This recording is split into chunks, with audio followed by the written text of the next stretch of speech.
We believe the world has already been conquered, that every corner of the planet has been mapped, monitored, controlled. Yet, in the South Pacific, there are still territories where that certainty completely collapses. Islands and jungles where time seems to stand still. Places without roads, electricity, or clear signs of a civilization like our own. There, communities survive by keeping contact to an absolute minimum. And in many cases, they do not live by our laws, our governments, nor by our obsession with constant progress. There are no warnings, no negotiations, only surveillance, tension, and a silence that forces you to stop. Because when you cross a border without guarantees, the question is no longer abstract. If you took one more step and found yourself completely alone, would you move forward? Before we continue, we invite you to become part of CronoPlanet, a community that explores beyond the known world with respect, rigor, and depth. Stay until the end, because today we will explore 6 human frontiers rooted in the South Pacific and extending to its farthest edges. We will cross limits the world has yet to overcome. We begin on an island where contact with the outside world did not bring agreements. It left a wound that never healed, and whose echo is still felt today. 1. Kwaio. When territory is not negotiable. In the mountainous interior of Malaita Island, in the Solomon Islands, there's a region that rarely appears in travel documentaries. From the coast, the island may seem calm. Dense jungle, scattered villages, tropical silence. But that image is deceptive. Far from the sea, among steep hills, vegetation-covered ravines, and barely existing paths, lives a society that has defended its land for generations against any attempt at external control. Here, territory is not a resource to be exploited, nor a space managed from an office. It is inheritance. It is law. And it is a responsibility passed down from one generation to the next. Every hill, every trail, every clearing in the forest is tied to a specific lineage. The land does not belong to isolated individuals, but to entire clans, bound together by shared ancestors and a collective memory kept alive through rituals, oral tradition, and unwritten rules. In these mountains, the past is not archived, it is remembered. While in other parts of the Pacific, colonial influence reshaped languages, religious beliefs, and power structures, something different happened here. External pressure was neither absorbed nor reinterpreted. It was rejected, not through prolonged negotiations, not through agreements, through resolve. In 1927, during an operation by the British colonial administration related to tax collection and control of the island's interior, Officer William R. Bell was killed along with several companions.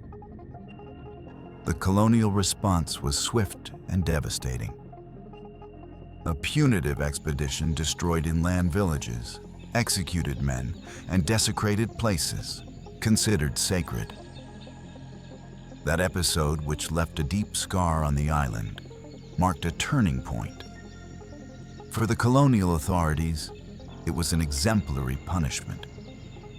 For those who lived in the mountains, it proved that contact did not bring balance. It brought rupture. From that moment on, the memory of the conflict became part of the collective identity, not as a distant past, but as a living warning. The outside world does not enter without consequences. Contact ceased to be an option. It became something that had to be controlled. This was not a choice to vanish. It was a choice to draw boundaries. And for decades, any attempt to cross them was met with a clear message. This territory is not negotiable. Neither colonial power nor the modern state ever achieved real control. Although Malaita is now part of an independent nation, a rule older than any written constitution still governs these lands. The law of the clan and the obligation to the ancestors. Stand there for a moment. The air is heavy, humid. There are no marked paths. The forest covers everything with a constant stream of sounds that never stop. And suddenly, you know you are being watched. You see no cameras. You hear no voices. There are no obvious signs. Yet you feel a firm, silent presence that needs no explanation. In that instant, you understand something essential. Here, you are not an explorer. You are not a visitor. You are an intrusion. In a world obsessed with reaching every corner, measuring, classifying, and documenting every space on the planet, this society embodies a deeply uncomfortable idea. Not all peoples want to integrate. Not all accept progress as an inevitable destiny. Some simply choose to remain where they have always been, under their own rules, in their own time. And the question lingers in the air, without an easy answer. Do we have the right to cross a territory when those who inhabit it have been saying no for generations? Do not leave yet, because if here we have seen a visible, firm, declared resistance, what comes next is even more unsettling. A people who do not mark their limits through direct confrontation, but by disappearing from the world's gaze. 2. Baining, the people who learned not to be seen. Humidity does not fall. It lingers. It clings to skin, to soil, to every leaf. The jungle does not open to let you pass. It closes in. Every step demands attention. The ground is never fully stable, and silence never means absence. Here, in the interior mountains of East New Britain, Papua New Guinea, silence is not emptiness. It is a signal.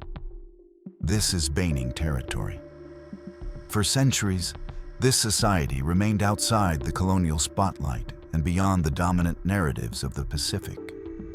Not because the region was inaccessible, but because a dispersed settlement pattern and the interior geography made sustained external observation difficult.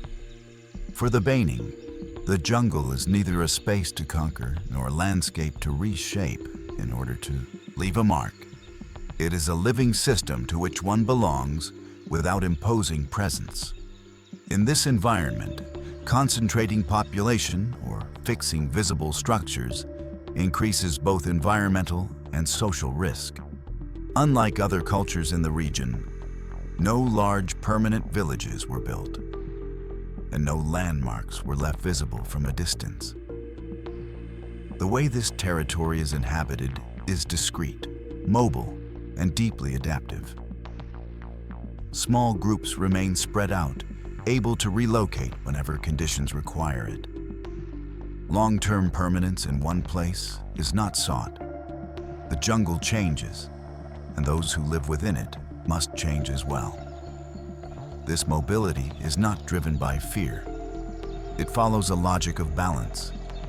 The forest provides food, shelter, and materials, but it also imposes limits. Overexploitation, attracting attention, or fixing presence too firmly disrupts that balance. For this reason, when conditions shift, whether through external pressure, prolonged observation, or environmental change, the response is not confrontation, but relocation before equilibrium is lost. During the German colonial period and later under Australian administration, records remained fragmented and inconsistent. Censuses were often incomplete, and settlements changed over time, making it difficult for outside authorities to establish a stable image of the territory. not due to hostility or violence, but because this way of life did not conform to the visibility rules of the external world. Conflict was not pursued. It was consistently avoided. Social and spiritual life unfolded far from roads and constant observation. Many ceremonies took place at night, when the jungle reclaimed its natural dominance and the outside world fell silent. These rituals were not meant to be explained or displayed. They were shared experiences within the community. Ritual practice served no aesthetic or demonstrative purpose. Its function was internal, strengthening bonds, transmitting knowledge, and maintaining a symbolic relationship with the environment. This way of life, based on mobility and low population concentration, came into direct conflict with 20th century colonial sedentarization programs. The arrival of religious missions, settlement schemes, and forced changes in land use gradually reduced autonomy. Some communities were relocated, others lost access to key areas of the forest. As a result, many practices became fragmented. Large portions of language, oral tradition, and worldview were scarcely documented. Not because cultural depth was lacking, but because it was never meant to be archived. Today, what is known about the Baining comes primarily from partial observations, brief periods of coexistence, and indirect accounts. There is no complete narrative, and this absence is not a historical failure. It is the outcome of a decision sustained across generations. Researchers who manage short-term coexistence report the same conclusion. External presence alters the balance. Without confrontation, without warning, the camp shifts, paths fade, the jungle closes again. In this silent movement lies a clear message. Invisibility can also be a survival strategy. The Baining challenged a deeply rooted assumption about cultural resistance. Not all societies endure by building barriers, asserting visibility, or demanding recognition. Some endure by leaving no trace. There is no search for recognition or demand for attention. The choice is deliberate, to remain outside the spotlight. And an uncomfortable question remains. If a culture chooses not to be observed, do we have the right to insist on looking? The Baining do not answer with words. They demonstrate that not every culture is designed to be seen. If this form of survival means dissolving into the environment, what follows on this journey offers a radically different response to the same challenge. A people who did not choose to disappear into the jungle, but to reorganize it from above. Because in the heart of Papua, life at ground level ceased to be viable, and the solution that emerged does not hide among leaves and shadows. It rises. 3. Kombai, living above the jungle. The ground offers no stability. Each step sinks into dark mud, hidden roots, and stagnant water that never fully dries. Humidity does not fade. It accumulates. The air grows heavy, and vegetation closes in until every clear reference disappears. Here, movement is not progress. It is calculation. In the interior of southern Papua, Indonesia, there is a region where the land itself becomes a constant threat. This is where the Kombai live.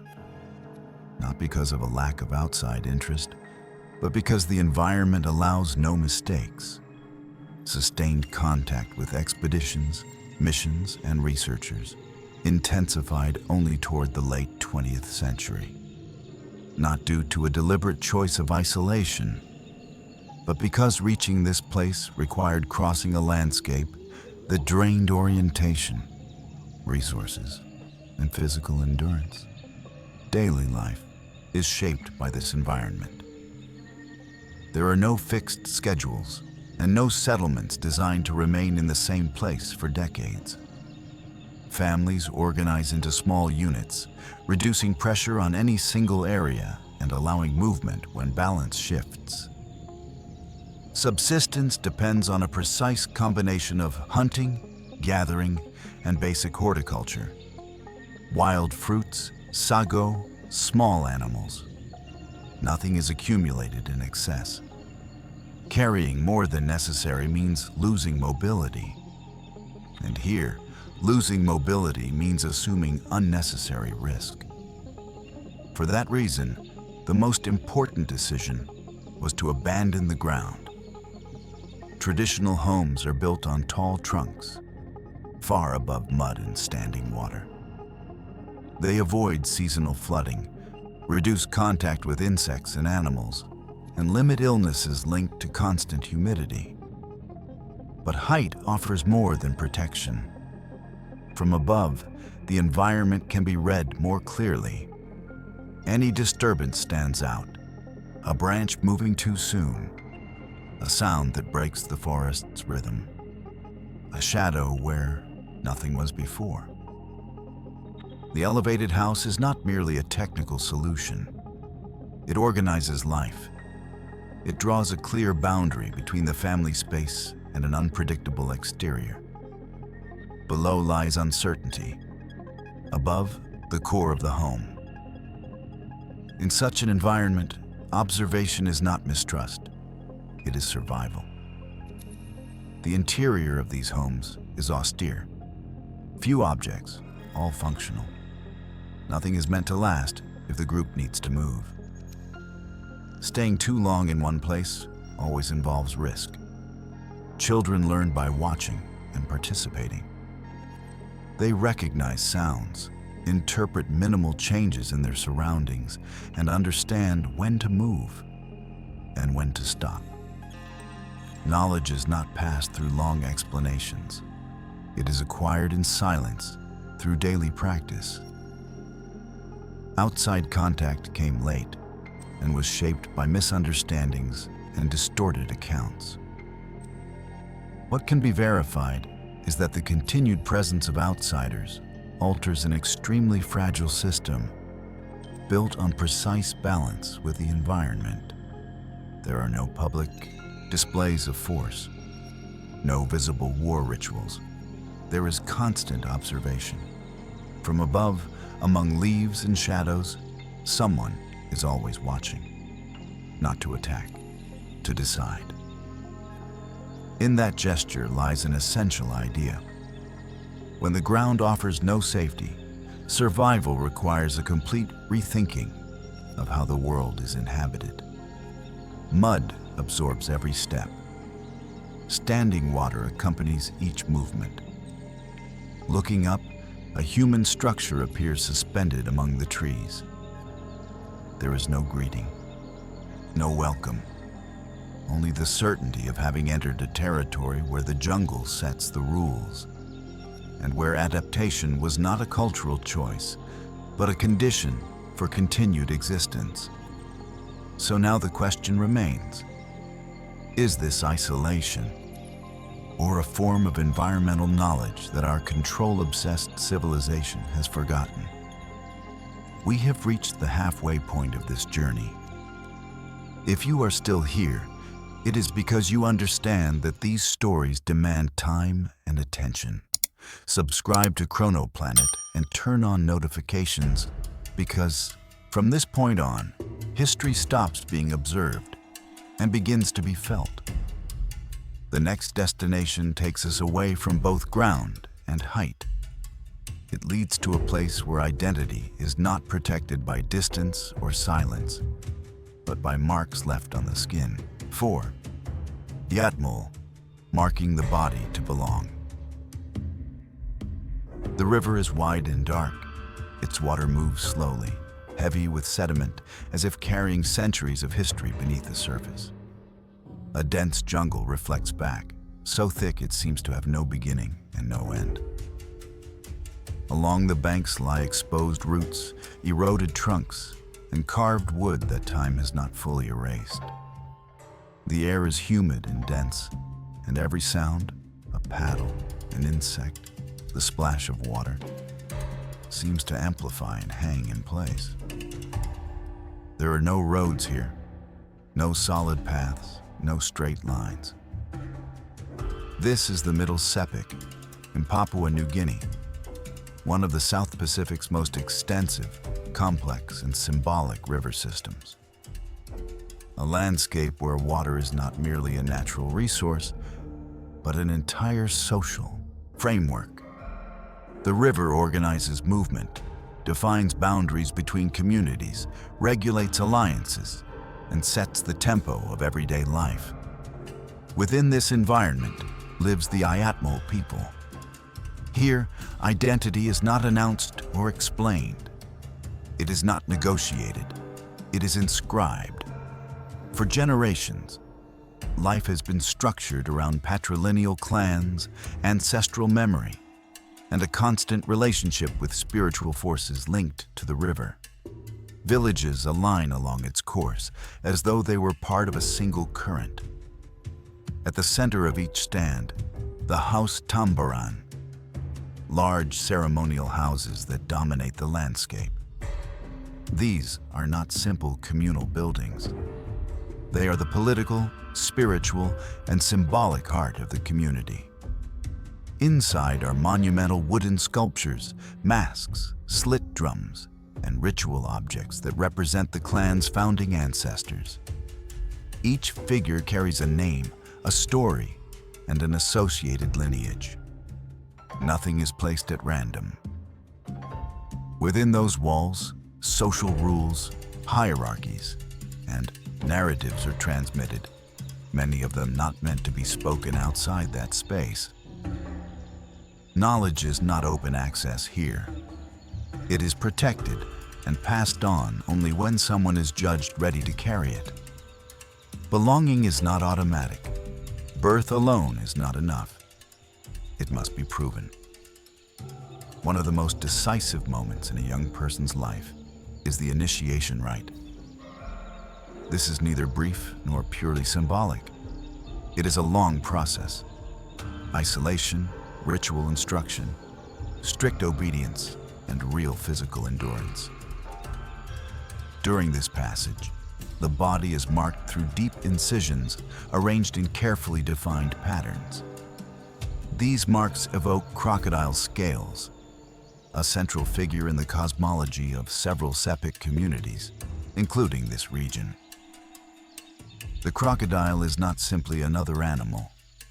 It is regarded as an ancestral being, tied to the origin of the people and to the river itself.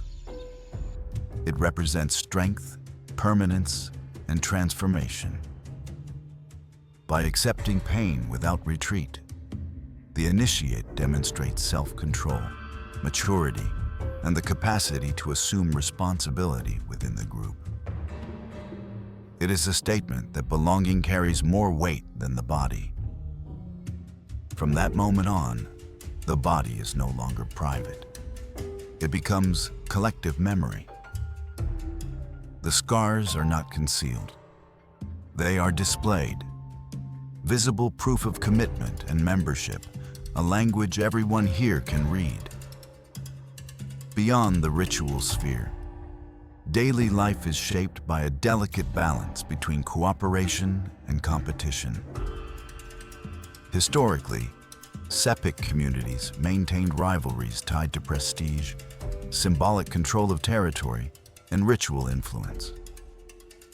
Conflict did not always take the form of direct violence. It was often channeled through art, architecture, music, and ceremony. Carvers, singers, and ritual leaders competed for legitimacy, recognition, and spiritual authority. Aesthetics were not decoration. They were power. With the arrival of the outside world, religious missions, colonial administration, and new economic structures, that balance shifted dramatically. Some practices were prohibited or stigmatized. Others intensified, becoming a form of cultural resistance. In many cases, ceremonial houses became the last spaces where identity could remain intact. The river barely moves. A canoe glides forward without a sound, following routes learned in childhood. There is no hurry and no wasted words. From inside the house, tambaran come rhythmic strikes of wood, drums, footsteps, deep voices not meant for the outside. Within, carved figures watch from the dimness. Outside, young men wait in silence, knowing their moment will come. No audience, no spectacle, only transition. And now, honestly, if belonging required an irreversible scar, would you accept it? But nothing ends here. The river continues, and the feeling changes. The vegetation opens, sound transforms, and the ground stops holding. From this point on, endurance matters less than trust. Balance is decided in a single instant. This is not a place reached by accident. It is a threshold, and before it, there is no turning back. 5. Trobriand. The honor you sail. Look at an archipelago where the sea does not divide, it connects. Islands surrounded by open water, unpredictable currents, and horizons with no refuge. Here, every crossing carries risk, and every decision made in a canoe can shape the fate of an entire clan. We are in the Trobriand Islands, also known as Kiriwina, east of Papua New Guinea. A place where identity is not proven through combat, but through the courage to go out to sea knowing you might not return. For centuries, these island communities have organized life around navigation, exchange, and social prestige. Status is not inherited automatically here. It is built, and the system that holds that balance is known as kula. This is not trade, and it is not barter. It does not pursue material profit. It is a ritual network of exchange linking islands separated by dozens, sometimes hundreds, of kilometers of open ocean. Within it, 2 ceremonial objects circulate.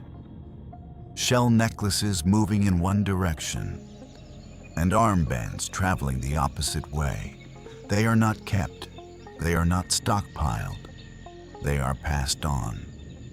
Their value lies in circulation, not possession. Each exchange strengthens alliances, confirms reputations, and preserves the memory of relationships that, without this system, could collapse into conflict. Traditionally, participation is largely reserved for men with experience, discipline, and recognized prestige. Not everyone can set out. Not everyone can represent a clan. Canoes are built using traditional techniques, with selected wood and knowledge carried across generations. Navigation happens without modern maps or instruments. Orientation depends on winds, currents, the stars, and a constant reading of the sea. Here, risk is not minimized, it is accepted. Because in the Trobriands, honor is not announced, it is proven by facing the ocean with the certainty that failure is not an option. Historically, this system served a crucial purpose: reducing tensions between islands, preventing open war, and sustaining an extremely fragile political balance. As long as kula held, armed conflict became unnecessary. But no system remains untouched.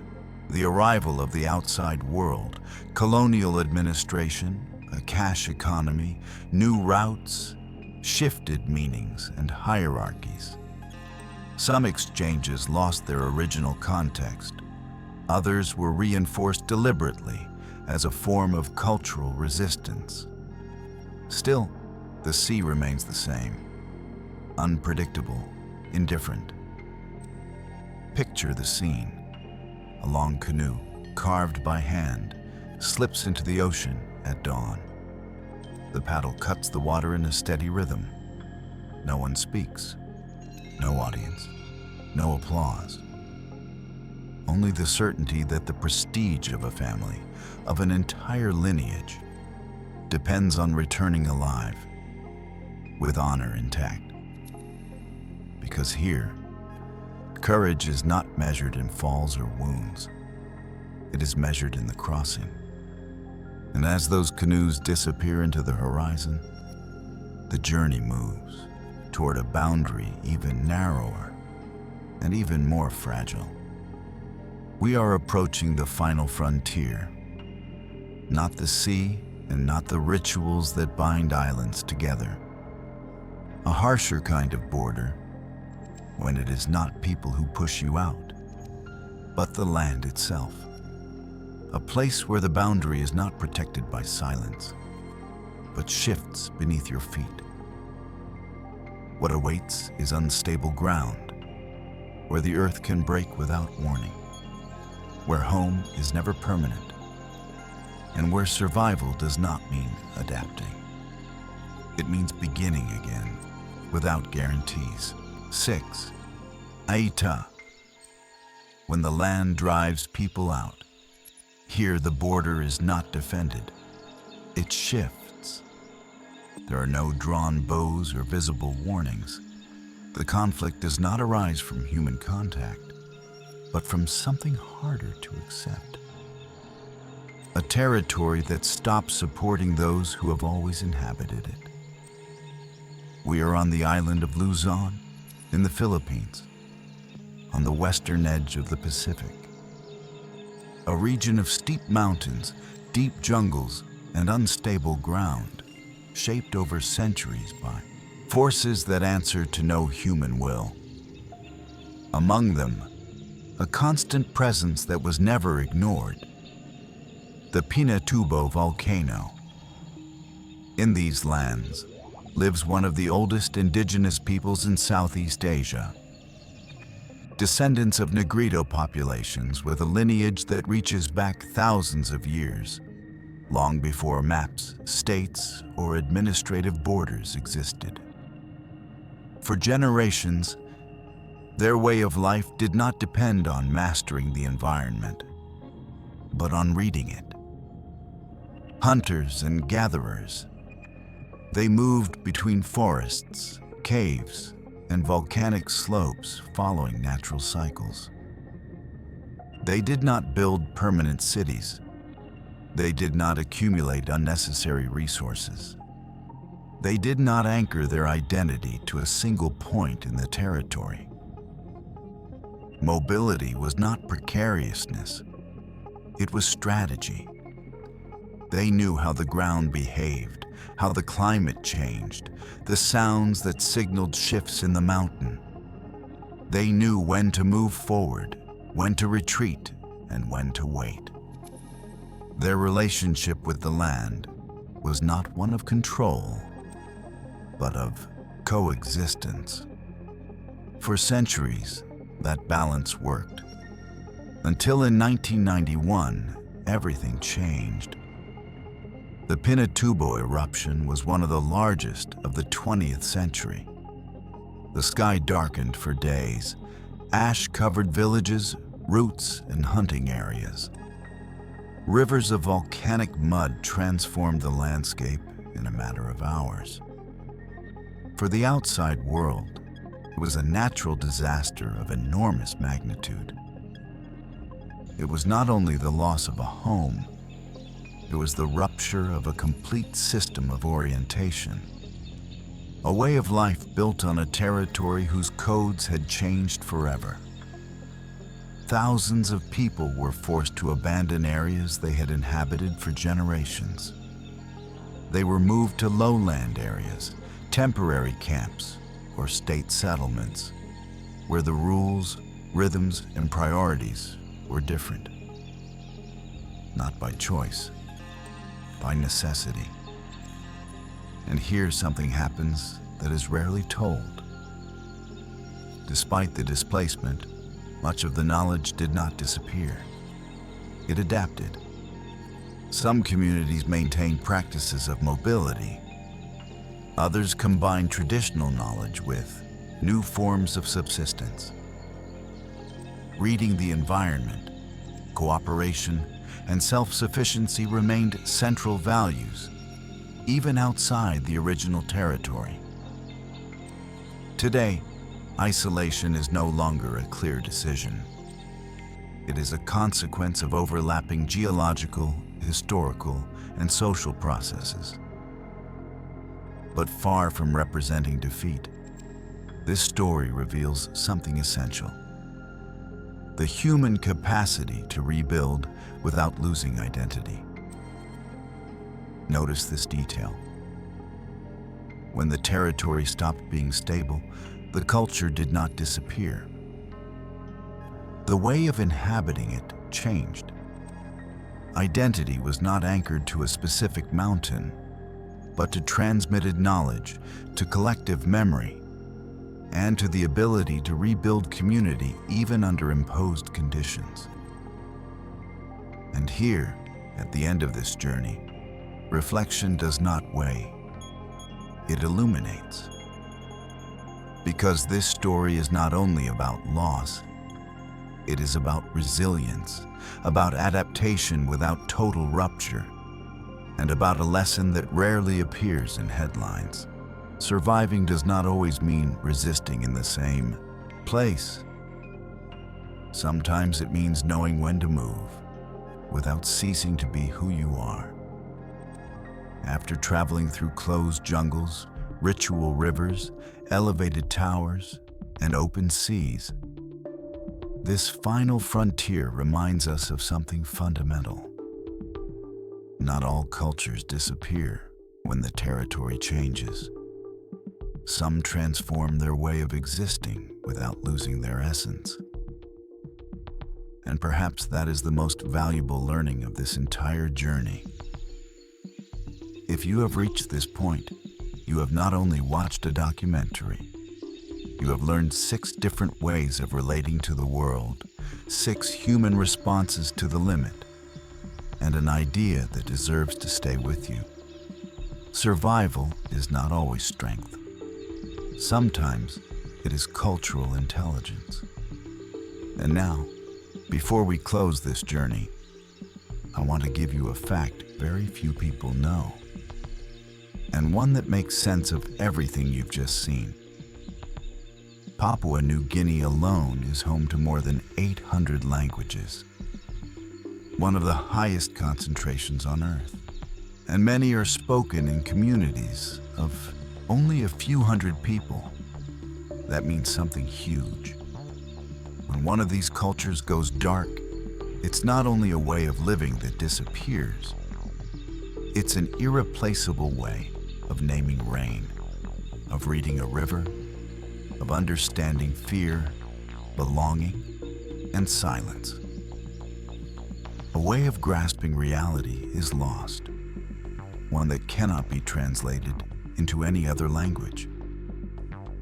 And here is the truth that lingers when the sound fades. The planet isn't measured only in kilometers, it's measured in ways of seeing. And there are still ways of seeing that endure outside the spotlight. If you want us to keep exploring peoples who are even more remote, more hidden, and harder to understand, make it clear in the comments with the keyword Part 3. That's how we'll know you're ready to continue this journey into places most people never dare to look.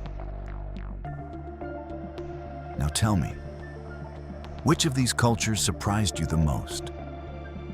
And what other forgotten peoples, extreme territories, or invisible human stories would you like us to investigate? Your voice helps set the course. Subscribe to CronoPlanet and turn on notifications so you don't miss what we're preparing. Because there are still stories that don't fit into headlines and deserve to be told with rigor. And remember, this isn't an ending. It's the beginning. See you in the next documentary.